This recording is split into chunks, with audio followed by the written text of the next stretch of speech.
Ok, vamos dar início então à aula de hoje, né? Então a gente começa a parte de teoria do consumidor, pessoal. E a teoria do consumidor ela vai se subdividir, digamos assim, em algumas. Peraí.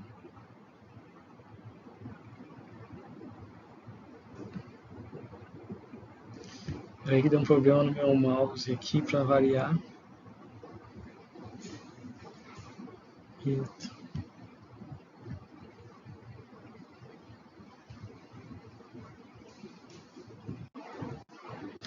Bom, vai se subdividir em teoria da preferência, ou melhor, preferência, né? Restrição e escolha. Então, o que a gente vai tratar na aula de hoje é somente a questão das preferências. Tudo bem?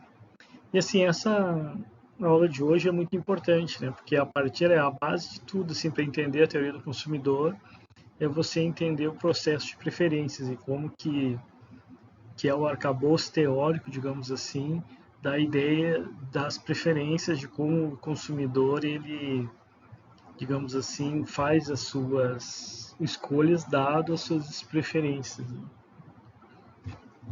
Deixa eu ver aqui, não está falando alguma coisa. Esse link mesmo. Ok, então vamos lá. Vamos falar sobre os símbolos que representam essas questões das referências, né? E o primeiro símbolo é esse símbolo aqui, que ele representa uma ideia de indiferença. Quando a gente apresentar esse símbolo entre dois argumentos, quer dizer que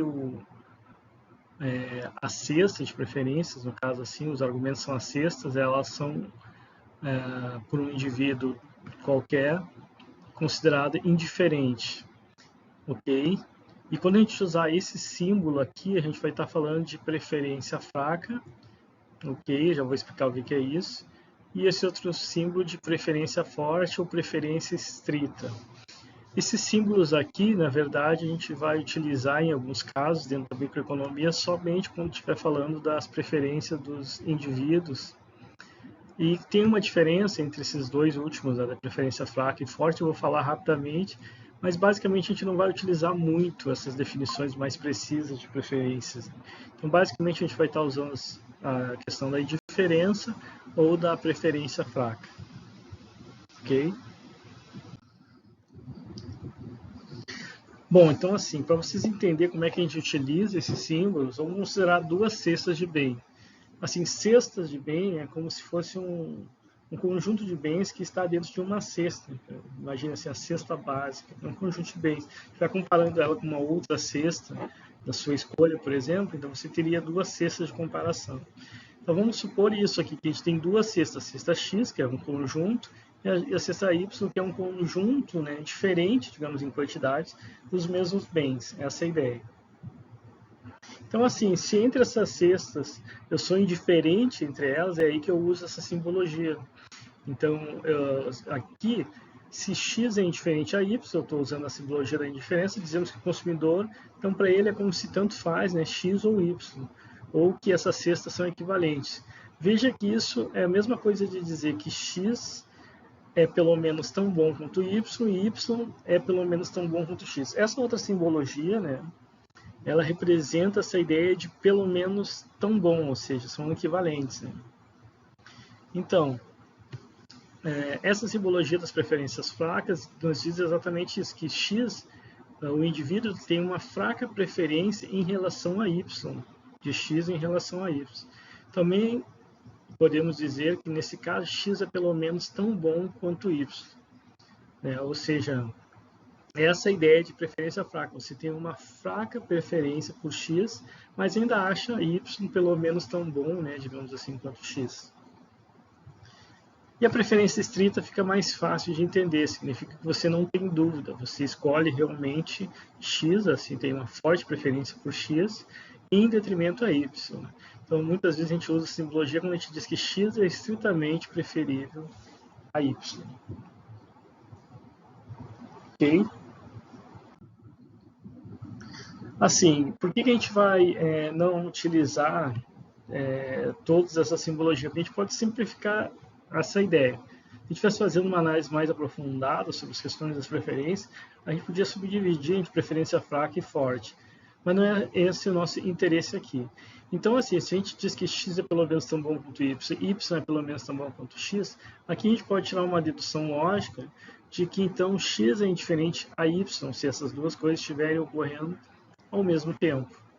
Da mesma forma, se for o contrário, né, x pelo menos tão bom quanto y, mas não x ou y é tão bom quanto x, então a gente está dizendo que, bom, sempre eu vou preferir x e nunca y mais que x. Então, nesse caso, eu coloco simplesmente que x é estritamente preferível a y. E se for o contrário também, né? Se x é pelo menos, y é pelo menos tão bom quanto x, mas x não é tão bom quanto y, então eu tenho que y é estritamente preferível a x. Então dá para, na verdade, simplificar nessas únicas formas, assim, ou indiferente, ou eu tenho um caso estrito em que eu posso definir claramente qual eu gosto mais e qual eu gosto menos. Para as nossas questões que a gente vai tratar aqui, essa simplificação é suficiente, digamos assim, sobre a questão das preferências. Ou, novamente, são indiferentes entre x e y, ou gosto mais de x do que y, ou gosto mais de y do que x, ok? Essa é a ideia das preferências. Veja que aqui, nessa aula de hoje, nem vamos tratar sobre a questão de preço, nem nada disso. Simplesmente só o que é as preferências, o que as pessoas gostam mais, o que as pessoas gostam menos, e que elas identificam ou não isso. Para isso, a gente precisa de um conjunto de hipóteses, né, que nos diz mais ou menos o quão é o comportamento das pessoas em termos das suas preferências. E a primeira é que as preferências são completas, né? Isso significa que o consumidor poderá ordenar e comparar todas as cestas de bens no mercado de forma que ele preferirá X estritamente a Y ou Y estritamente a X ou a indiferença entre eles. O que eu estou querendo dizer aqui, ou o que essa hipótese diz é o seguinte, que o consumidor ele não se confunde e que ele sabe exatamente o que ele quer. Então ele consegue definir claramente que ele gosta mais de uma coisa ou de outra, ou que ele tem, digamos assim, diferença entre essas coisas. Então ele sempre vai definir um desses pontos. Ele consegue definir. Então as preferências são completas, não há dúvidas, né, sobre essa escolha. Isso é uma hipótese que é importante, porque se ocorresse dúvida, então em algum momento a gente teria problemas que não seriam solucionados, né, digamos assim, por conta disso. E as preferências são reflexivas. Esse é um caso que é trivial, mas ele é importante porque ele também mantém uma lógica nas preferências. O que ele quer dizer? Neste caso, devemos supor que toda cesta que é pelo menos tão boa quanto outra cesta idêntica, ou seja, como ela mesma. Quer dizer que x é pelo menos tão bom quanto x, ou x é indiferente a x. Significa que em nenhuma hipótese duas cestas que são iguais vai gerar uma preferência estrita, né? O que não tinha sentido nenhum, né? Já que são iguais, quebraria uma hipótese de racionalidade do consumidor em que ele está escolhendo mais uma cesta do que outra sem nenhuma evidência aparente, digamos assim. É como se tivesse uma loja, duas lojas, né, com o mesmo bem, com o mesmo preço, não tem o preço constante aqui, né, fora. E o indivíduo gostasse mais de ir numa loja do que o outro, sendo que o bem é o mesmo e elas não tem tudo constante, a distância é a mesma, uma do lado da outra. Então não teria, né? Claro que uma hora ele vai ter que escolher, mas ele é indiferente em qual das duas, ele não tem uma preferência estrita, né? Essa é a ideia. E essa é a racionalidade que a gente espera, né, de um indivíduo consumidor. Bom, e as preferências são transitivas. Essa já não é tão trivial, mas extremamente importante. Essa hipótese nos diz que o indivíduo ele não vai entrar num fluxo circular de indefinição de escolha. Ele sempre vai ordenar suas escolhas. E aqui, então, a gente tem esse exemplo. Se o indivíduo escolhe x estritamente a y e y depois estritamente a z, necessariamente ele vai escolher então x estritamente a z também. Ou seja, se x ele já colocou que é melhor que y e que y é melhor que z, necessariamente x então é melhor que z também. Essa é a ideia. Porque se isso não acontecesse, se Z fosse melhor que X, então ele não consegue definir qual que é o melhor no final das contas. Ele entra num fluxo circular de indefinição. Necessariamente é como se você não fosse racional. Você não consegue escolher o que é melhor, você não consegue definir e nem ordenar suas escolhas. Né? Por isso que as preferências precisam ser transitivas. A gente vai ver que isso vai ser mais importante mais adiante para nós na nossa análise aqui. Mas aqui vocês já devem ter uma ideia, né, de quão importante é isso. É óbvio, né, que se você sabe escolher o que é melhor, você sabe ordenar suas ordens de preferência. Esse é melhor que o primeiro é melhor que o segundo é melhor que o terceiro, e assim por diante você pode fazer escolhas. E a gente está falando de qualquer bem, assim, a gente só está dizendo que você sabe fazer escolhas. Eu sei, né, você deve estar pensando agora que isso é normal, que a gente faz todo dia. Sim, mas para nossas hipóteses, para criar um corpo teórico, a gente precisa botar tudo isso no papel, ou senão, em algum momento, a gente podia cair num desses efeitos circulares e não conseguir explicar nada, né? Não conseguir entender nada sobre o comportamento do consumidor. Ok? Dito isso, vamos à próxima. As preferências são monotônicas. Né? Isso é uma coisa que vem até lá da matemática. Pô, agora, como congelou meu mouse, aonde eu estou olhando aqui, a minha imagem fica bem na frente, então eu não estou conseguindo ler o que está acontecendo nesse trechinho mais ao fim. Mas como eu, obviamente, lembro, eu vou falar não o que está escrito ali, mas o que eu sei sobre isso. Também conhecido como a hipótese da não saciedade, até eu consigo ler. E significa que o consumidor considerará, eu já consigo ler, que dado um bem, pessoal,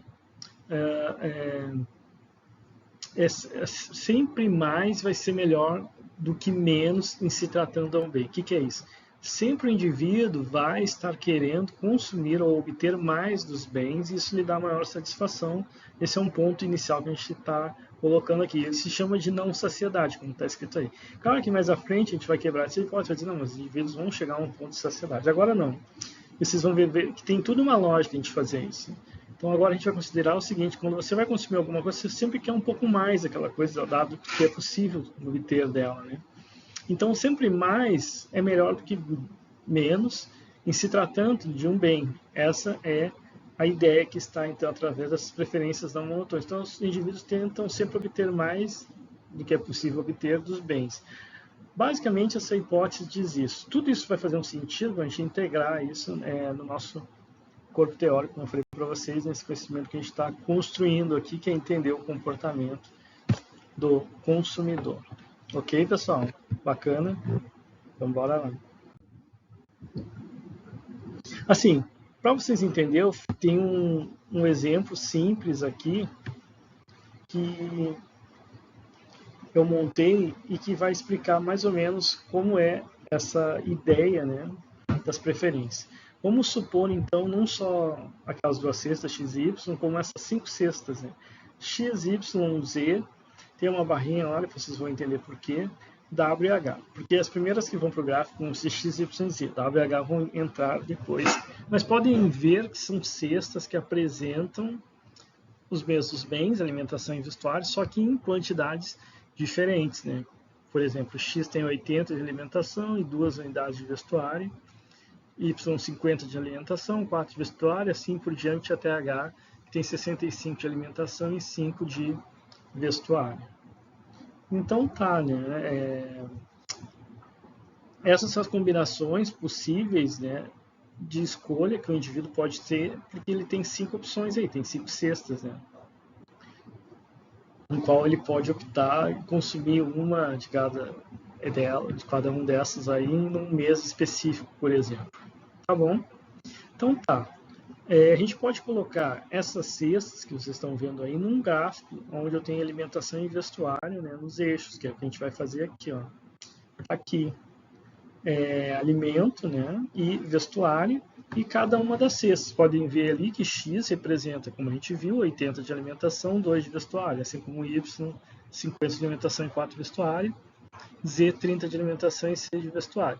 Então são essas cestas que o indivíduo pode escolher.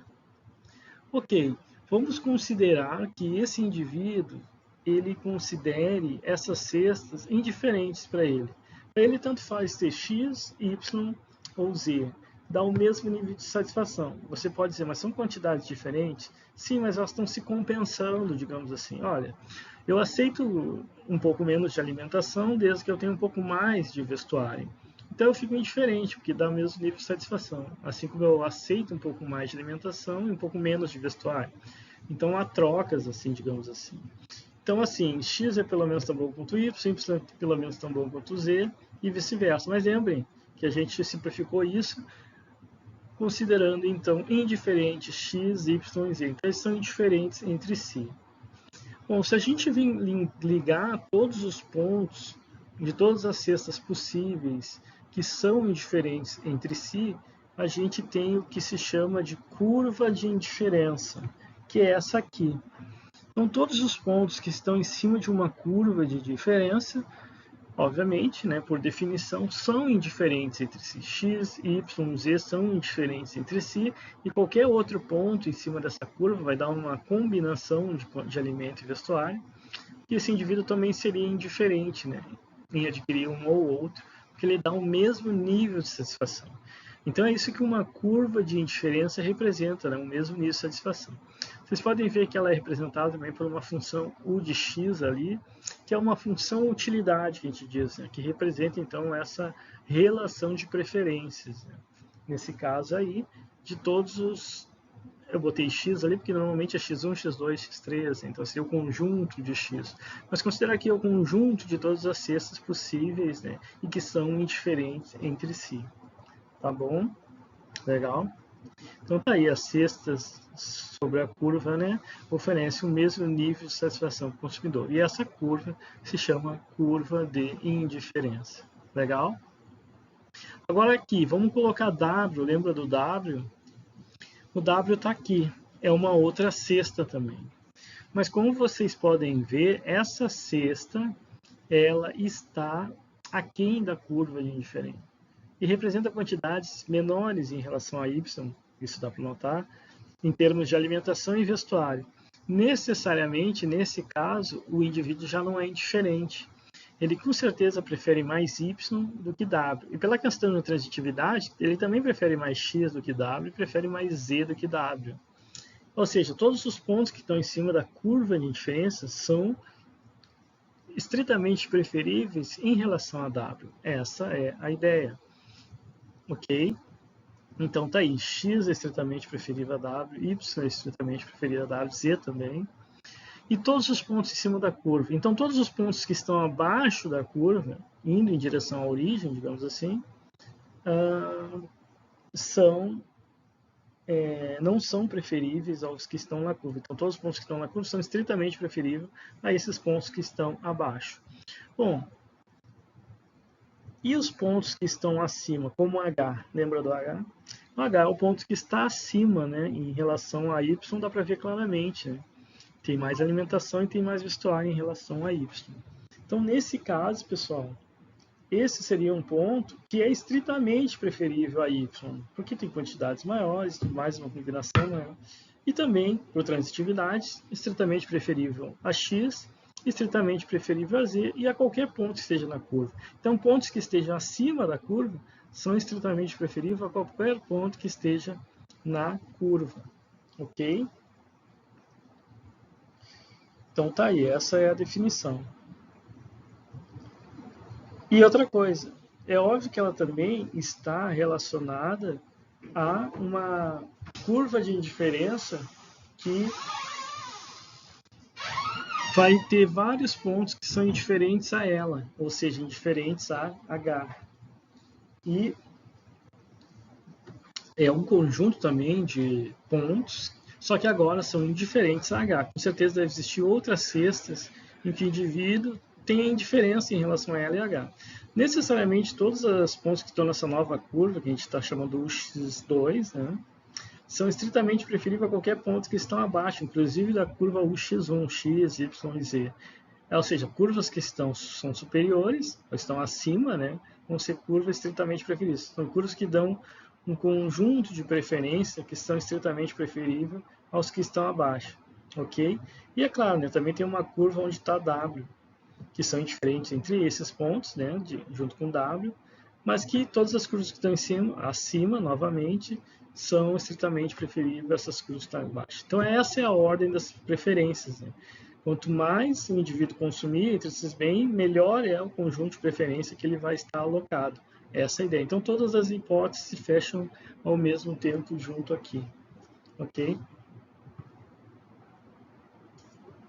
Bom, então esse é chamado mapa de indiferença, quando você bota todas as curvas, né, ao mesmo tempo. Seria todas as possibilidades que o indivíduo pode ter. E aí ele pode ter uma cesta estritamente preferível a outra, pode ter outras cestas que são diferentes a outras. Então todas as possibilidades de escolha estariam aí. Tá? Então é assim que se dá um mapa de indiferença. Assim, todas aquelas hipóteses que a gente elencou inicialmente estão aqui. Né? Ele sabe escolher, ele sabe definir qual cesta ele é indiferente a outro, qual que ele prefere estritamente. Ele não vai entrar num fluxo circular em que ele não pode escolher. A gente vai ter que quebrar essa hipótese, que é da transitividade, para vocês entenderem que aqui ela não está sendo quebrada da forma que vocês estão olhando esse gráfico aí. Mas a gente pode mudar esse gráfico cruzando curvas, por exemplo, e isso já quebraria. É como se ele não soubesse definir o que é melhor e nem o que é pior, e aí ele não consegue escolher, né? Tá ok? Aqui ele mantém toda a racionalidade. E claro que você poderia perguntar, mas por que é curvo desse jeito, por que não é uma reta? Né? E aí vem uma hipótese que eu vou colocar agora, a quinta hipótese, que é o que vai explicar por que são funções curva, convexas, né, digamos assim, a origem, elas são convexas. Tá? Bom, a ordem de preferência é essa, como vocês podem ver, utilidade x0, que é a curva de diferença que está mais baixa, tem então menor preferência em relação às curvas de preferência que estão mais altas. Tá? E é nesse sentido que crescem as preferências do indivíduo, digamos assim. Ok? Portanto, o nível de satisfação é maior para o consumidor quanto mais alto estiver a curva de diferença. Ok. Pessoal, aqui que eu falei que quebra a hipótese. Olha só, as curvas de diferença elas não podem se cruzar em hipótese nenhuma. Porque se isso acontecer, como vocês podem estar olhando aí, o indivíduo não consegue escolher entre x, z e y. Porque, bom, z está no cruzamento entre as duas curvas, mas x e y estão em curvas diferentes. Então, com certeza, uma deve ser preferível à outra. Mas não é o que acontece, porque ambas são indiferentes em relação a z. E aí a gente entra naquela quebra da transitividade em que ele não consegue escolher qual é a melhor e nem qual é a pior. Então ele não consegue tomar uma decisão de escolha aqui. Na verdade, toda curva que estivesse à frente, ela teria que ser estritamente preferível que estivesse atrás, digamos assim. Só que como elas se cruzam, isso vai acontecer em ambas as curvas em pontos diferentes. Então ele não consegue fazer uma relação de preferência aqui, porque ele não consegue definir qual realmente é o melhor ponto. Esta é a ideia. É uma pena que eu estou com um problema no mouse aqui, porque senão eu até pintaria aqui um pontinho mais à frente do X ali, para vocês verem um H, digamos assim, na outra cor, vocês veem que ela está à frente de X, então ela é estritamente preferível a X. Mas como ela é indiferente a Z e também é indiferente a Y, não faz sentido. Né? Ok? Então não vai dar. Problema técnico, eu não sei, mas eu não consigo encontrar meu mouse. Isso acontece com o meu computador às vezes, mas vamos continuar aqui. Espero pelo menos salvar essa gravação no final. Pelo menos isso. Ok, taxa marginal de substituição. Aqui é o seguinte, aquilo que eu falei para vocês, dado que a gente conhece a curva de indiferença, o indivíduo ele pode querer trocar um bem pelo outro, ou uma cesta, né? Aqui eu estou falando de um bem, podemos falar do bem em si só. A nossa ideia inicial era criar uma cesta. Mas lembra que ele pode trocar de x por y, y por z, porque são indiferentes, né? Então tanto faz para ele consumir x, y ou z. Mas para trocar de uma para outra, como a gente viu, ele está reduzindo a alimentação, aumentando o vestuário, ou voltando atrás, aumentando o vestuário, reduzindo a alimentação, porque uma coisa compensa a outra, para dar o mesmo nível de satisfação. Mas essa compensação a gente chama de taxa marginal de substituição. O quanto você está disposto a abrir mão de um bem para aumentar outro e assim manter seu mesmo nível de satisfação. É bastante técnico isso, né? Mas é algo bem útil para nós. Então, para responder essa questão, podemos utilizar um conceito chamado de taxa marginal de substituição. Eu fiz da forma mais simples possível para poder entender. A gente vai tocar nisso em outras vezes, então acredito que você, se não entender agora, sempre reforçando, a gente consegue ter uma compreensão melhor à medida que avançamos. Bom, então aqui a ideia é relativamente simples, como eu falei para vocês, vamos imaginar esse ponto A, B, C e D aqui, tá? O indivíduo, quando ele vai do ponto A para o ponto B, ele está aumentando em uma unidade do bem x1. Agora a gente está falando de bem x1 e bem x2. Se quiser continuar como sexta, tudo bem, como eu falei para vocês. Para aumentar essa unidade a mais, né, como vocês podem ver, do bem x1, ele tem que reduzir 5 unidades do bem x2, por exemplo, para manter o mesmo nível de satisfação. É bastante alta essa diferença, né, porque você tem no início da curva, ali como você pode ver no ponto A, muito do bem x2 e pouco do bem x1. Então você está disposto, né, pela escassez desse bem e abundância do outro, a uma troca nessa taxa, né, onde você abre mão muito do bem que você tem em abundância, aumentando pelo menos um pouco mais do bem que você tem em escassez, digamos assim. Então essa taxa de substituição é alta. Como é que a gente pode analisar essa diferença aqui, ó? É através da variação de quanto eu deixei do bem 2, por isso que está negativo ali, para quanto eu ganhei do bem 1. Então vamos lá, eu abri mão de 5 do bem 2 para ter mais 1 do bem 1. Segundo a taxa marginal de substituição, se a gente fizer esse cálculo, é simples, né? Menos 5 com menos vai dar 5, dividido por 1, a taxa marginal é 5.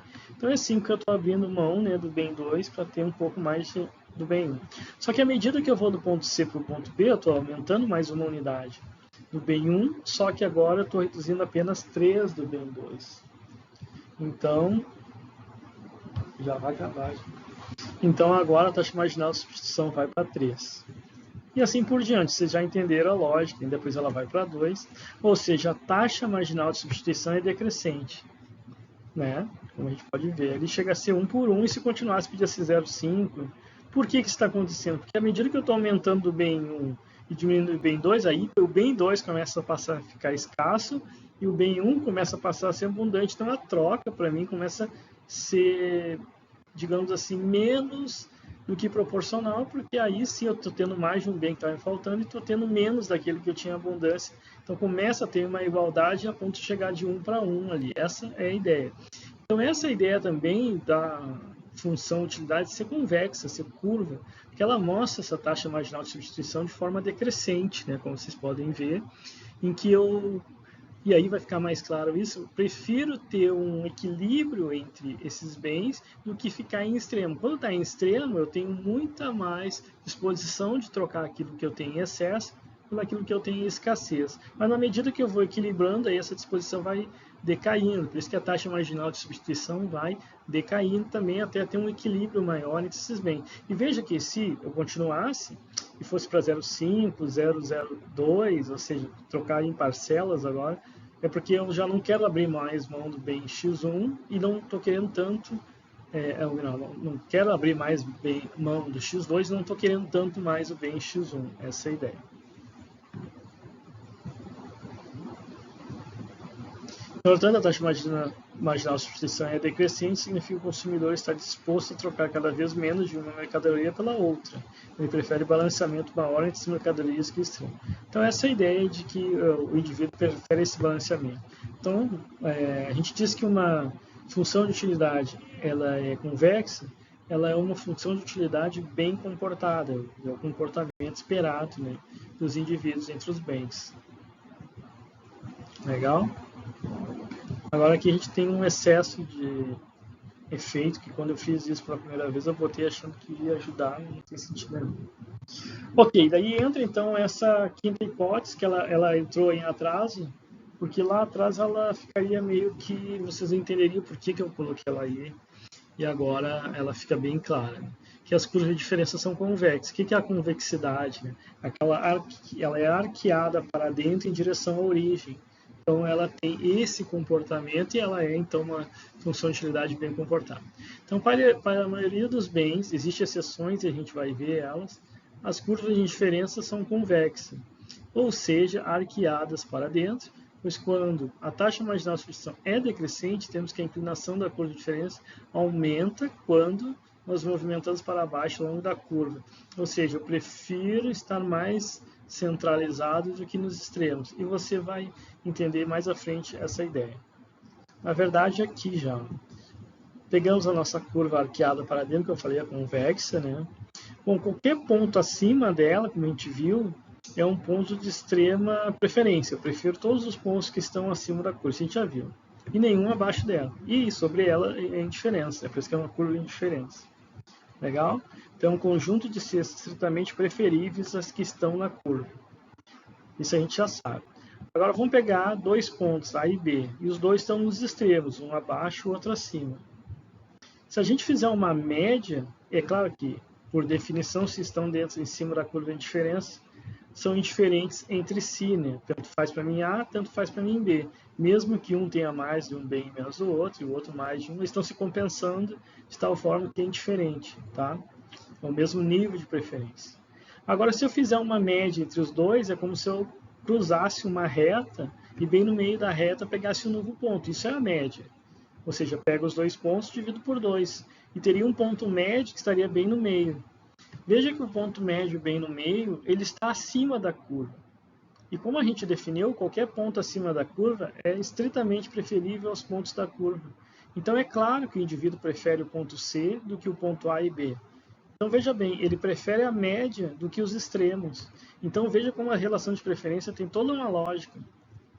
E é representado por uma curva convexa.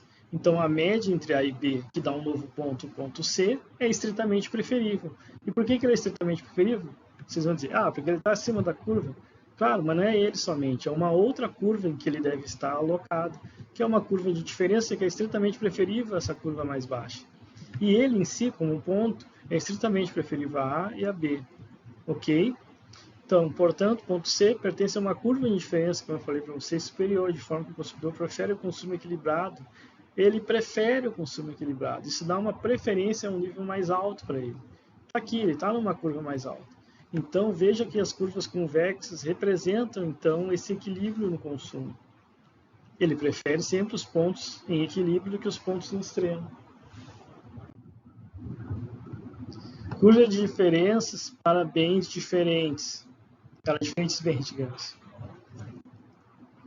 Bom, já que vocês entenderam até aqui, vamos supor que sim, né? Vamos agora falar de outras curvas que não são convexas. As convexas são o que representam melhor a preferência dos indivíduos. Mas elas podem não ser convexas, podem ter outros formatos e que representam também certos grupos de bens. Por exemplo, bens substitutos perfeitos. Aqui não basta ser substitutos, eles precisam ser perfeitos, ou seja, você substitui um pelo outro na mesma proporção, ou melhor, numa proporção fixa. Então está aqui, ó, suco de laranja e suco de uva. Isso é uma curva de preferência que representa esses bens substitutos perfeitos. É uma reta, porque a troca ela se dá de forma constante. Por exemplo, 2 copos de suco de abacaxi é equivalente a 2 de laranja. Então, nesse ponto aí eu tenho um nível de preferência tal que eu consumo dessa forma. Mas outro ponto que pode ser um ponto de escolha é ter 3 de laranja e 1 de abacaxi que me dá o mesmo nível de satisfação. E eu estou em cima da mesma curva de preferência. Ou o contrário, né? Só 1 de laranja e 3 de abacaxi. Todos esses pontos são pontos que me dão o mesmo nível de preferência. E se eu tomar só abacaxi ou só laranja, 4 copos, também me dá o mesmo nível de satisfação.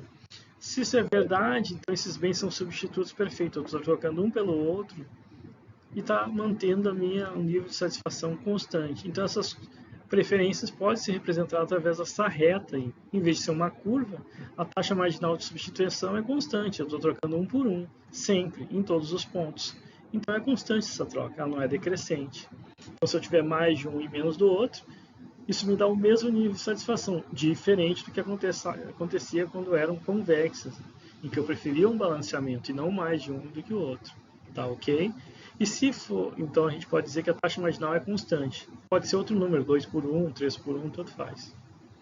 Ok, bens complementares perfeitos. São aqueles que, como o nome diz, são complementares. Eu só consigo consumir um se eu consumir o outro, nesse caso, porque são complementares perfeitos. Então é numa quantidade fixa. Por exemplo, o tênis esquerdo e o tênis direito. Você sempre vai consumir os dois juntos, então vai existir um único ponto de satisfação, que é ter um pé de cada, né? Um par. Agora, se eu tiver 2, 3 de um só, pé esquerdo, não vai fazer diferença nenhuma. Eu só vou ter um nível de satisfação maior se eu tiver 2 pares, 3 pares. Ou seja, eu vou ter que ter o pé direito também, né? Então o nível de satisfação não aumenta aumentando só um par, ele se mantém constante. Os complementares perfeitos só aumentam se você tiver mais dos dois juntos. Aí sim você vai para um nível de satisfação maior, como vocês podem ver aí. As curvas mais altas são as melhores. Vejam que é um ângulo totalmente fechado, porque é um ponto único de satisfação, aquele em que eu tenho uma combinação entre os dois. Ok? Essa é a ideia.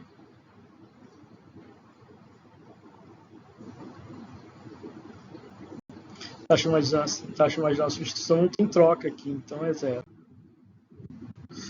Bem neutro. O bem neutro é aquele que, para mim, o aumento dele não aumenta a minha satisfação em nenhuma hipótese.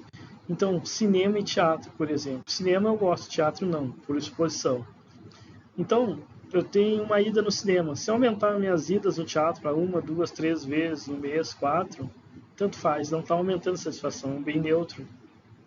Então, em relação a idas do cinema, se eu for uma vez, eu vou estar no mesmo nível de satisfação. Se eu aumentar o do teatro, eu posso aumentar ou diminuir, não vai aumentar o nível de satisfação.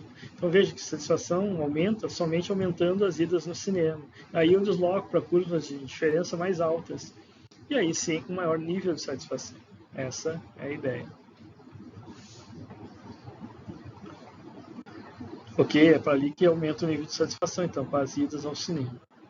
Agora tem um bem e um mal. Um bem e um mal, pessoal. Parece até nome de novela. O bem e o mal. Nova novela das 6. O que acontece?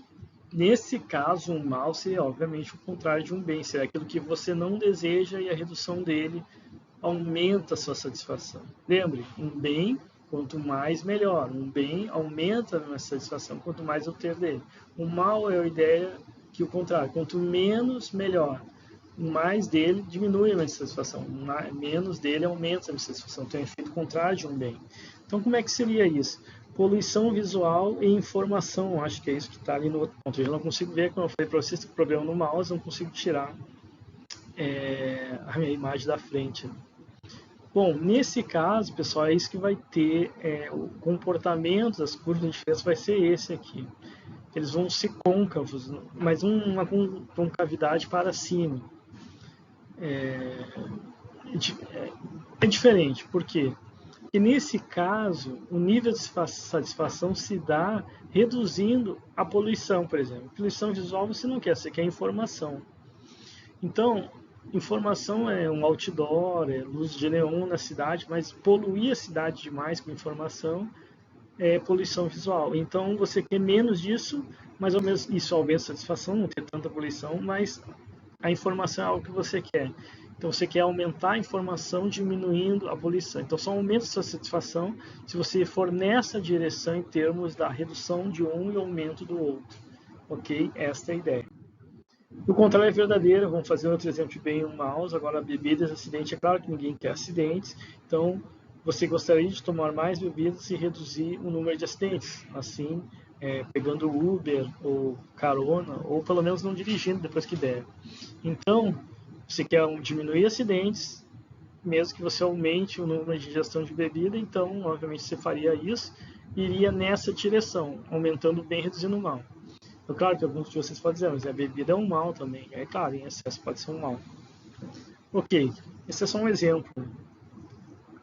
E por fim, curvas de diferenças côncavas. Mas o que seriam as côncavas? Côncavas em relação à origem. Que é, como a gente falou, convexa em relação à origem, as côncavas em relação à origem seriam assim, ao contrário das convexas. E o que representaria isso aqui? Com as convexas, a gente viu que os indivíduos preferem um balanceamento maior, preferem os meios mais do que os extremos. E é claro que aqui é o contrário. Então, ele prefere mais os extremos do que os meios. Então, vamos fazer o seguinte, vamos pegar o ponto A e B, olha onde é que está o ponto C agora. Ele está no meio, só que ele está aquém da curva de diferença. Então, ele está numa curva de diferença aquém. Então, ele não é preferível. Se prefere os extremos, é uma solução de campo. Você quer se informar pelo jornal ou pelo, não sei o que está ali, TV, eu acho, alguma coisa assim. Então, você não vai assistir a TV ou telejornal e vai ler o jornal. Pelo menos seria uma perda de tempo. Então, você vai se informar com um ou com o outro. Então, aqui você prefere os extremos, prefere consumir só um e não um pouco de cada. Essa é a ideia. Ok? Então, as curvas, quando tem diferença côncavas, elas já representam um consumo extremo como preferível, ok? Do que os meios. Já finalizamos já, pessoal. Né? Agora vem o grande final, na verdade. Então, as diferenças entre as coisas diferentes para bem diferentes. Agora a gente vai falar do ponto de saciedade. Falamos de tudo e vamos chegar na saciedade agora. O que seria o ponto de saciedade? Bom, o ponto da saciedade está aqui, ó. É esse ponto aí. Bom, acabou, é isso. Não, não é isso, não tem que explicar. Como assim? É um ponto aí. É um nariz de palhaço, esse negócio aí. Bom, é o seguinte. O ponto de saciedade, porque como eu falei para vocês, no início a gente assumiu a hipótese de que da não saciedade, né? O indivíduo sempre vai querer mais do que menos. E tem lógica isso. Só que agora a gente quebra essa hipótese para falar, ou pelo menos para demonstrar de forma mais ampla, né, a questão das preferências. Vocês vão ver que de certa forma está aqui também a não saciedade. Vamos ver como. Vamos dividir esse ponto aí. Primeiro, aqui as curvas de diferenças, todas elas inclusive, em torno do ponto de saciedade, tá? E vamos dividir em quadrantes, tá? Em quadrantes, para vocês entenderem. Esse primeiro quadrante à esquerda, vocês podem ver que são as curvas convexas em relação à origem. Ou seja, o indivíduo, nesse ponto, prefere sempre mais do que menos. Claro que aqui está os bens x2 e x1, no ponto de saciedade são x1 estrela, x2 estrela. O que é a saciedade? Ele não quer mais desses bens, ele não quer menos desses bens. Ele está saciado exatamente com essa quantidade de bens. Tá? Não confunda isso com ponto ótimo ainda, não é ponto ótimo, a gente vai ver mais à frente. Mas é ponto que é saciado, eu já tenho o máximo que eu gostaria de ter desses bens, tá bom? Então é nessa direção, se ele estiver nesse quadrante, que ele vai. Ele vai estar querendo sempre mais do que menos. Então veja que quando a gente tem as curvas convexas em relação à origem, aquelas que a gente aumenta o nosso consumo, está aumentando a nossa satisfação, está lá a hipótese de não saciedade. Ali ele não está saciado mesmo. Mas em algum momento ele vai ficar saciado, e em algum momento ele vai chegar no ponto lá de saciedade, se ele continuar consumindo de ambos os bens, tá? Até chegar lá. Agora, vamos supor que ele não esteja lá, que ele esteja aqui nesse outro ponto. Não dá para ver, né? Mas ali onde parte aquele... É que eu não estou conseguindo usar o mouse, infelizmente, como eu falei para vocês. Mas ele está ali naquele ponto onde partiu esse agora, nesse outro quadrante. Nesse ponto, pessoal, vocês podem ver que ele vai ter um excesso. Se você for no início da curva, onde ele partiu, dessa flecha, naquele ponto ali, ele tem um excesso do bem x1. Por que ele tem um excesso do bem x1? Porque ele passou o ponto de consumo saciável de x1 estrela. Ele já está no x1 lá na frente, enquanto x2 ele está abaixo. Então o que ele vai fazer? Ele vai querer mais de x2 e menos de x1. Então x1 nesse quadrante se comporta como um mal. Lembrando que é um mal, que você aumenta sua satisfação se você quiser menos dele. É isso que vai acontecer. Por quê? Porque ele tem excesso esse bem, ele não quer mais ter esse bem, ele prefere ter menos, né? Já passou seu ponto de saciedade. Então ele vai reduzindo x1 e aumentando x2 até o ponto de saciedade. O mesmo acontece, agora eu vou partir do outro lado, né? Imagine lá a linha lá de cima onde começa a flecha, naquele ponto ali ele tem um excesso de x2, tá? E pouco de x1. É só você pegar e traçar no quadrante ali, você pode ver que ele vai estar acima, em qualquer ponto ali ele vai estar acima de x2, em qualquer ponto ali ele vai estar abaixo de x1 estrela. Então ele quer mais de x1, mas ele quer menos de x2. Então x2 começa a se comportar um mal se ele estiver naquele quadrante, e ele vai em direção então ao ponto de saciedade, aumentando x1 e reduzindo x2. Agora, se ele estiver naquele último quadrante, lá no final, lá em cima, à direita superior lá, o que vocês acham que vai acontecer? Vocês acham que vai vir uma reta em direção ao ponto? Tem lógica, né? Ou vai vir pulando? Ele vai vir, só que ele vai vir bem diferente do que a gente imagina, porque ali eles são côncavos em relação à origem. Lembra do côncavo em relação à origem? Ele não quer os meios, ele não quer o equilíbrio, ele quer os extremos. Então ele vai para os extremos, ou eu quero só x1, ou eu quero só x2. Mas quando ele chegar nos extremos, ele vai ver, não, mas eu já estou com excesso de x2, ou eu já estou com excesso de x1, e aí ele vai cair novamente para o ponto. Aí sim, então ele vai primeiro para os extremos, e chegando nos extremos ele cai e vai para o ponto. É isso que ele vai fazer, porque são côncavos, ele primeiro vai escolher um ou outro. Mas chegando lá, ele sabe que já tem excesso de um, pelo menos eliminou o excesso do outro, é claro, e aí ele cai novamente para saciedade. Então é assim, toda a ideia é que as preferências vão em direção ao ponto de saciedade. Né? Então as pessoas vão consumir os bens até que elas estejam satisfeitas com aqueles bens, né? Se possível. É claro que na aula de hoje a gente está falando só sobre as preferências, o que dizer que a gente não está dizendo se ele vai poder comprar ou não, não está falando nem do preço dos bens, nem da renda, se a gente vai falar na próxima aula, e da restrição orçamentária, é a nossa próxima aula. Aqui a gente está falando do que ele quer, que ele deseja, que ele gostaria de ter. Assim, você gosta de um Fusca ou BMW? Cara, pô, eu gosto do Fusca, é o que eu gosto. E aí? É as preferências do indivíduo. O outro vai querer o BMW. É a preferência do indivíduo também. Então, só o que ele quer. Se ele pode ter ou não, a gente não está tratando disso agora. Se ele gosta ou não, é isso que a gente está tratando. Beleza, pessoal? Então, a aula de hoje seria só as preferências. Essa é a formatação através de curvas de indiferença, através de uma função utilidade, que vai representar essas preferências do indivíduo, como a gente vê aqui. Vejam, essa aula de hoje é extremamente importante. Isso aqui vai fundamentar quase todos os processos que vocês vão ver em microeconomia, onde entra o consumidor. Tá bom? Legal? Deixa eu ver o que mais tem aqui. Vai ser feito. Fim da aula. Aqui entrar um vídeo, né, o Lápis e eu, mas esse tem na internet, eu e o Lápis, né, você procura esse vídeo, é muito legal, mas eu não vou rodar ele aqui agora, tá? Eu vou ver se eu consigo finalizar aqui essa aula, porque eu tô sem o mouse, vocês já sabem disso, mas eu vejo ele passar assim meio que fantasmagoricamente em cima dos pontos aqui, então eu quero ver. Acho que agora eu consegui tirar de vez. Deixa eu ver. Deixa eu ver o que ele falou. Tá, agora sim. Fim da aula, isso aí.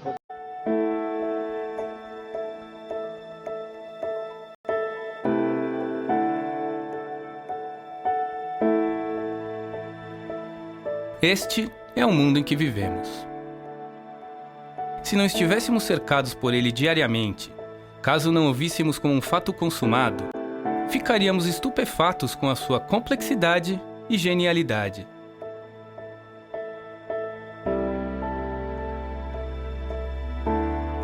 Este é um lápis comum, feito de madeira. Você pode pensar que um lápis é algo simples. É grande a probabilidade de você já ter utilizado um antes de ter aprendido a ler e a escrever, mas só porque ele é familiar não significa que ele é simples. Ao contrário, trata-se de um objeto complicado, elaborado, bonito e elegante. Sua existência é fantástica demais para que uma pessoa realmente consiga compreendê-la inteiramente. Eis os materiais básicos que formam um lápis: grafite, madeira, metal e borracha. Mas se você tivesse todos estes elementos imediatamente à sua frente, será que você conseguiria fazer um lápis? Não é tão fácil quanto você talvez imagine. Na realidade, absolutamente nenhuma pessoa na face da Terra poderia fazer um lápis sem a ajuda de inúmeras outras. E este é o segredo para se entender o mundo.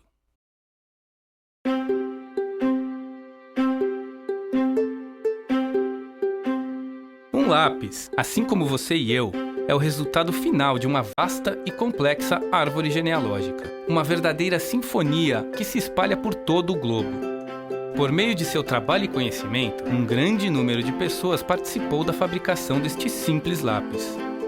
E ao contrário da árvore genealógica deste espectador, a árvore genealógica deste lápis começa em uma verdadeira árvore. O mais imediato ancestral do lápis é uma árvore em uma floresta. Mas os lenhadores que extraem a madeira da árvore também são os ancestrais do lápis. E estes homens não trabalham sozinhos. Eles são auxiliados pelas pessoas e empresas que fabricam as serras, as cordas e várias outras ferramentas que eles utilizam. Todos também são ancestrais do nosso lápis. A garçonete de um restaurante local que serve almoço para os madeireiros também é ancestral do nosso lápis, assim como as milhares de pessoas envolvidas na produção daquela simples refeição do meio-dia. Ao longo do tempo e do espaço, essa rede só faz crescer. Pense nas estradas, nos navios, nos sistemas de comunicação e nas pessoas que os projetaram, os construíram e fazem sua manutenção. Todas elas são necessárias para fazer com que a madeira seja levada para as serrarias e fábricas que processam a madeira. Todas elas são também ancestrais do lápis. E mesmo com o trabalho de todas essas pessoas, tudo o que vimos é uma tábua de madeira descolorada, a metade nua do corpo de um lápis de madeira. Mas sua árvore genealógica é maior e mais abrangente. A grafite é extraída na China e no Sri Lanka. Na fábrica do lápis, a grafite é misturada com argila e outros materiais, é aquecida e em seguida é perfilada, secada e assada em um forno. Pessoas de diferentes continentes, de diferentes culturas, trabalham e cooperam de modo a fazer com que todos estes materiais, grafites, vernizes, sejam produzidos ao redor de todo o mundo. E o mesmo pode ser dito da borracha. A borracha é o resultado final de um ramo da árvore genealógica, similarmente complexo e exótico. Assim como o pedaço de metal na ponta superior, cujo material foi minerado, refinado e transportado ao redor de todo o mundo. Cada parte do lápis é resultado da colaboração e da cooperação de milhões de pessoas. Juntas, elas formam um processo que está em constante alteração e adaptação. Uma mudança na disponibilidade ou no custo do material em uma determinada localidade pode fazer com que outra fonte se torne mais desejável, e todo o processo se altera com grande fluidez. E há um fato ainda mais espantoso: a completa ausência de um planejamento central, a ausência de uma autoridade dando ordens e ditando essas inúmeras ações que levam ao surgimento de um lápis. Cada membro desta árvore genealógica fornece apenas uma pequena fatia do conhecimento necessário para se fabricar um lápis, e eles fazem isso voluntariamente, não porque eles necessariamente queiram mais lápis ou gostem de lápis, mas porque, ao trabalharem neste processo de criação, eles ofertam sua mão de obra em troca de salários estes que lhe permitirão comprar aquilo que querem. O que você está vendo é o mercado em funcionamento, a espontânea configuração das criativas energias humanas, de milhões de pessoas, com suas várias habilidades e talentos, organizando-se voluntariamente em resposta aos desejos e às necessidades humanas, como se fossem lideradas por uma mão invisível, com o intuito de promover um fim que não fazia parte da intenção. A cada segundo de nossas vidas, nos beneficiamos dos produtos criados pela cooperação espontânea que ocorre no mercado. Este é o mundo moderno. Ele é milagroso, é complexo e evolui a cada dia, desde que as pessoas sejam livres para interagirem umas com as outras. Se as criativas energias da humanidade forem deixadas livres de obstáculos, com plena liberdade de criação e atuação, não há limites para o que poderemos alcançar.